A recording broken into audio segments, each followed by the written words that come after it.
Anak? Oh, binilang kita ng bagong school shoes mo. Nay, okay pa naman yung shoes ko Eh, nakita ko kasing punit na yung gilid ng sapatos mo, anak. Baka mahirapan ka maglakad. Thank you, Nay. Anak ko, para sa'yo. Hala, Nay, hindi mo naman po kailangan gumastos para dito. Kita ko kasing nahihirapan ka sa research nyo. Sana makatulong yan, anak. Thank you so much, Nay. Nasaan na yun? Be, nasaan na yung introduction mo? Chapi ka! Aray, kinagat po ako na lamok. O anak, bakit sa labas ka gumagawa niyan?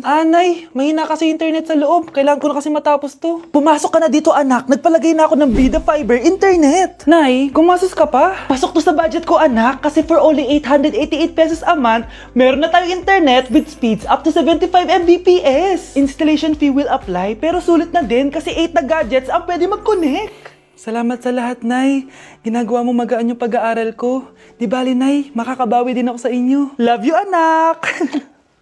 Anak, yung mga damit mo dito pakalat-kalat, oh! Nandagdagan na naman! Oh, anak, ano namang iniiyak-iyak mo dyan? Nay, tignan mo itong itsura ko, oh. Padami na ng padami ang mga pimples ko. Oh, di ba? Sabi ko na nga ba eh. Puro ka kasi cellphone at puyat. Oo nga, tama ka, Nay. Scarlett? Sino ka? Ba't kamukha kita? Tsaka bakit ang kinis ng mukha mo, ha? Di ba? Ang kinis ng face ko. Oo, di ba? Palagi ko kasing gamit tong Glad to Glow Acne Serum. Meron kasi tong Centella, 2% salicylic acid na sobrang gentle lang sa face. Promise, eto talaga nakapagwala ng acne ko without leaving acne marks. Kaya sobrang love ko to. Wow, kailangan ko niyan. With 3 days constant use, makikita mo na agad ang results. Non-drying epekto at syempre, this is FDA approved. Grabe, nag-improve talaga yung balat ko. Hay nako, bigyan mo na yan na madami para di na umiyak. O eto, sa'yo na to para maging kasing ganda mo na ako. Tsaka bumili ka na rin, 179 pesos lang to. Super affordable, di ba? Thank you, ah. Kawawa ka naman, be. Nireject ka ng crush mo. Ang pangit niya kasi. Tara na nga, baka mahawa pa tayo sa kapangitan niya. Humanda kayo sa akin. Maghihiganti ako sa inyo. A few moments later. Sorry guys, I'm late. Sino yan? May bago ba tayong kaklase? Be, si Scarlett yan. Oh, hi! Ako nga pala yung sinabihan yung pangit dati. Boyfriend na ba yung mga nandun? Sabi kasi nila, ang ganda ko daw. Ikaw yan, Scarlett. Hindi pwede.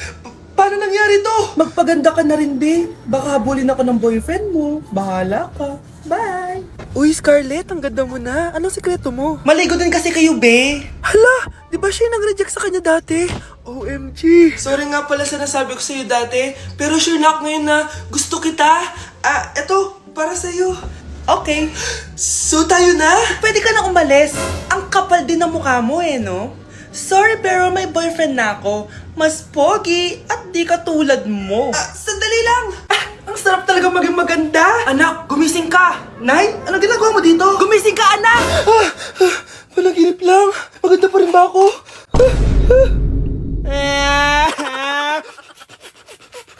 Oh, galingan nyo sa school mga anak ha? Opo, Nay, gagalingan namin. Siyempre naman, Nay. Kami pa ba? O siya na, ingat kayo ah. Alis na kami, Nay. A few moments later. Hala, di ba siya yung babae may dalawang muka? Kari, galingan mo ha. Ako na bahala sa sagot. Ay! Pumasok yung kaklase nating dalawa ang muka! Nakakatakot. May kaklase pala tayong abnormal. Mukhang alien. Kari, wag mo na silang patulan. Kapag ba may jowa si Kari, jowa na din ni Maya yon? Kari, hayaan mo na sila. Kari, kapag masakit ba ulo mo, masakit din ba ulo ni Maya? Aba, sumasobra na kayo ah! O anak, ba't nakasimangot ka? Binubuli nila kami sa school, Nay. Tinawag nila kaming abnormal. Mukha daw kaming alien, Nay. Mga anak, hindi kayo abnormal. Special kayo. Special kayo dito sa puso ko. Pero, Nay, ang dami nilang sinasabi sa amin. Ay, hindi na importante kung ano man sabihin nila. Ang importante, mahal ko kayong dalawa. Tandaan nyo lagi yan, ha? Mahal ka din namin, Nay. Opo, Nay. O siya na, matulog na kayo. Maaga pa yung klase nyo bukas. Sige, Nay, tulog na po kami. Good night, Nay. Good night, mga anak! Balang araw, malalaman niyo rin kung bakit kayo ganyan. Maya, huwag mo akong iiwan na. Oo naman, Kari. Forever tayo magkasama. Good night, Maya. Good night, Kari. 1 hour later. Kari? Kari! Ay! Kari! Good morning, Maya. Maya? Ba't di ka nagsasalita? Maya! Dok, bakit ka meron neto, ha? Bakit may picture ka ng nawawala akong anak? Hindi mo ba talaga ako naaalala? Hindi. Sabihin mo sa akin, buhay pa ba ang anak ko? Umalis ka na. Marami pa akong gagawin. Buhay pa ba ang anak ko? Oo! Buhay na buhay ako! Ako ang anak mo na iniwan mo sa palengke dati! Nagtataka ka? Isa na akong trans ngayon. Alam mo, buti na lang may mabait at mayamang pamilyang kumukup sa akin.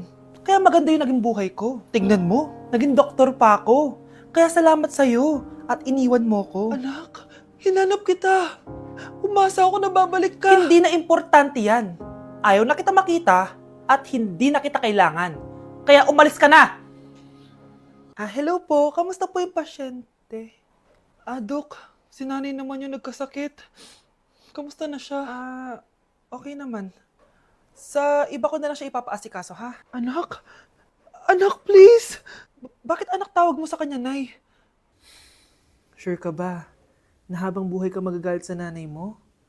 Nakita ko results niya kanina. Anytime, pwede siya mawala. Magpapahangin lang ako. Nasaan na sila? Hello, nurse? Nasaan yung pasyente dito sa room 214? Anak?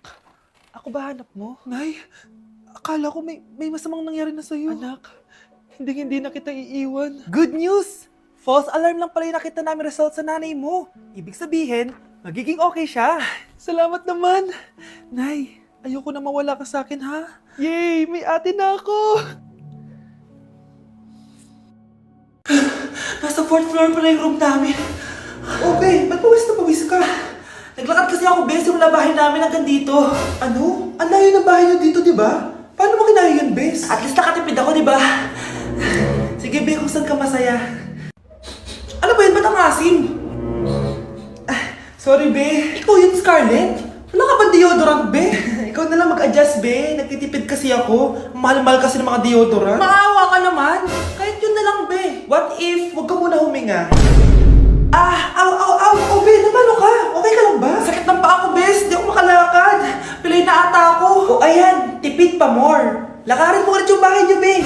Paano ako uuwi dito, bes? Eh, di mag-grab ka. Nagtitipid nga ako, bes, di ba? Eh, di sakto, bes, kasi up to 15% cheaper ang ride sa Grab with their lowest fares ever on Grab Car Saver. Just open the app and kapag magbubook na kayo, just click on Grab Car Saver. May onting waiting time lang, pero sanay ka naman maghintay, di ba, bes? Look, ba't mo kayo nakatake, bes? Pero laki ng discount, Naman! Tapos may additional 10% off pa on every ride for 60 rides if you subscribe to Grab Ride Saver. For as low as 99 pesos lang, bes. Pwede mo ba ito pagsabayin with Grab Car Saver kaya makakatipid ka talaga.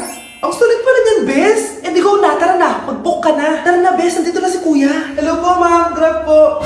Bes, sakay na. Kayo ata yung pilay, hindi ako. Yak! Ang cheap naman ng uniform nila. Mukhang maasim. Walang class. 2025 na Android pa din ang cellphone. Kahit siguro Messenger naglalag dyan. Ang ganda nga ng uniform, ang sasama naman ng ugali. Naka-iPhone ka nga, talo ka pa din naman sa ML. Ipabuhat yarn. Ang baho siguro ng classroom nila, no? Tapos nag-aagawan pa sa electric fan kasi wala naman silang aircon. Feel ko pinapalo sila ng teacher nila kapag nagkakamali sila. Ang boring siguro sa classroom nila. Mas masaya pa rin talaga sa public school, no? Balita ko mga korap mga magulang niyan. Kaya madaming pera. May araw din kayo, men. Nakatikim na kaya sila ng steak? Feel ko hindi nila afford. Nakatikim na kayo ng pagmamahal sa magulang? Oh! Sa pool! How dare you! Isang pitik ko lang, tumba ka na. Pipitik ka pa lang, tumba ka na. Tara na nga! Kamusta? Excited ka na bang pumasok? Ano ba dapat oras ang next schedule mo?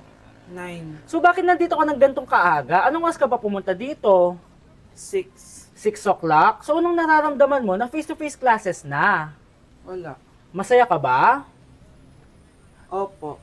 Okay, so masaya siya na parang nalulungkot si ate. Kaya hindi umuunlad ang Pilipinas dahil kinukurakot nyo. Mahiya naman kayo! Don't stop shaming them. Deserve nila yan. Mainit ang mata sa atin ng mga tao. Kaya siguraduhin nyo na magmumukha tayo malinis, ha? Dad! Alam na nilang lahat! Nadidepress na ako! Binabash nila ako sa social media. Tapos kanina sa school, binubuli nila ako. Nasisira image ko. Ayusin mo to, Dad! Gumagawa na ako ng paraan, anak. Pero sa ngayon, Kailangan ko muna kayo palipad sa Amerika para safe kayo. Okay, Dad. I'm calm. Bigyan mo ako ng 10 million pang shopping ko doon, ha? May mga mag-imbestiga dito. Kaya lahat ng mga luxury cars namin, itago nyo muna. Hindi nila pwede makita yung mga yun. Base sa report na binigay sa akin, may ghost project daw kayo. Totoo ba yun? Wow! It's a yes or no question! Bakit di ka makasagot? Your Honor, kakausapin ko po muna yung lawyer ko. Ang kakapal nyo. Halata naman sa mga kilos nyo na guilty kayo. Kamusta na kaya sila, Mom and Dad? Sana okay lang sila. Nawala sa garahe ang 10 sa 12 luxury cars. Pati mga sasakyan tumakas na. Hindi kami papayag na hindi kayo mananagot. Hindi kami mananahimik sa issue na to.